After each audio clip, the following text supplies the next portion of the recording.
Arriba al postple. Les formacions polítiques de la ciutat podran valorar per a Martorell Televisió el ple municipal de cada mes. Retracomptes, mocions, pregs, preguntes, sensacions, accions i reaccions. Així és com les formacions polítiques veuen la sessió plenària una vegada ja finalitzada.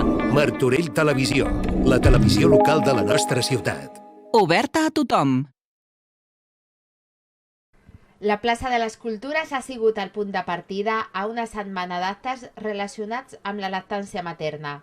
A la mateixa plaça s'han pogut veure diferents stands, des de pintacares pels més petits fins a parades informatives o parades de serveis i comerç, com el banc de llet de l'Hospital de Sant Joan de Déu de Martorell.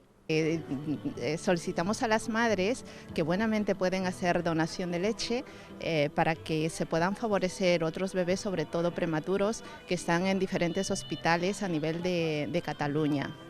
Un procés que comença a través de les mateixes mares. Somos personas responsables, después de hacer una formación, de poder entrevistar a esa mujer y ver si son aptas o no para hacer donación.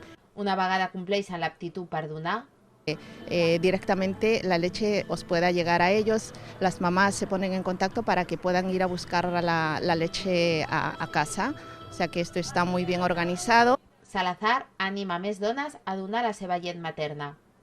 Serveis com a fotografia. Cada vegada són més les mares que volen tenir un record especial. El tindrà per sempre i que, ostres, jo sempre ho recomano.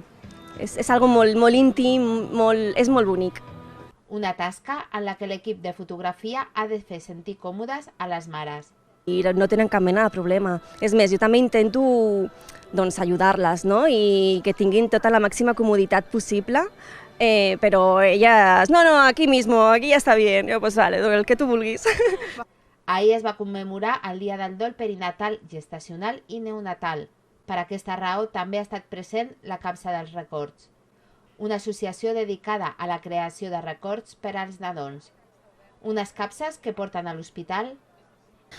L'equip sanitari que estigui atenent a la família fa l'entrega d'aquesta capseta i permet començar aquest dol des del minut 1 que es produeix aquesta mort a l'hospital. I que treballa amb famílies que han patit aquest tipus de pèrdues. I al principi costa molt que ens escriguin o ens diguin què els hi ha representat, però com passa un temps, 2-3 mesos, ens escriuen i ens diuen que bonic és allò que tinc del meu fill o de la meva filla. Durant la setmana continuaran els actes programats. Demà, una xerrada al complex educatiu a 2:15 del matí i a la tarda, massatge per a nadons a la CIR de Martorell.